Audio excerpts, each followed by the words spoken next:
भारतीय महासागर क्षेत्र की बदलती सुरक्षा चुनौतियों के बीच भारत ने गुरुवार को साफ कहा कि समुद्री क्षेत्र की सुरक्षा केवल किसी एक देश का दायित्व नहीं बल्कि साझा जिम्मेदारी है।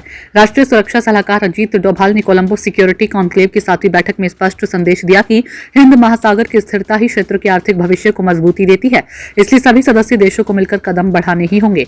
नई दिल्ली में आयोजित इस बैठक में डोभाल ने कहा कि सीएससी की ताकत इसके साझा विजन, नियमित परामर्श और समान उद्देश्यों में निहित है। उन्होंने बताया कि सदस्य देश 5 प्रमुख स्तंभों के तहत लगातार क्षमता निर्माण कर रहे हैं।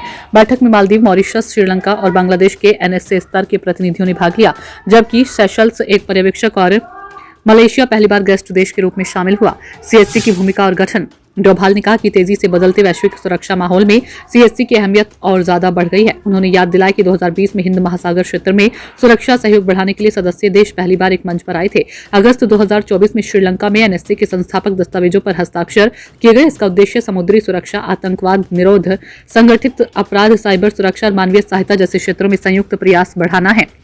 सचिवालय और अहम उपलब्धियां। एनएससी ने बताया कि दिसंबर 2023 में मॉरिशस में हुई पिछली बैठक के बाद से सीएससी की गतिविधियों में तेजी आई है। पिछले 5 वर्ष सीएससी चार्टर और सचिवालय के गठन पर समझौते को मंजूरी दी गई थी। भारत द्वारा नियुक्त पहले सचिव जनरल ने इस बैठक में सदस्य देशों को विस्तृत रिपोर्ट सौंपी। डोभाल ने सचिवालय के समन्वय को सराहते हुए इस क्षेत्रीय सहयोग के मजबूत होते ढांचे की बड़ी उपलब्धि बताया।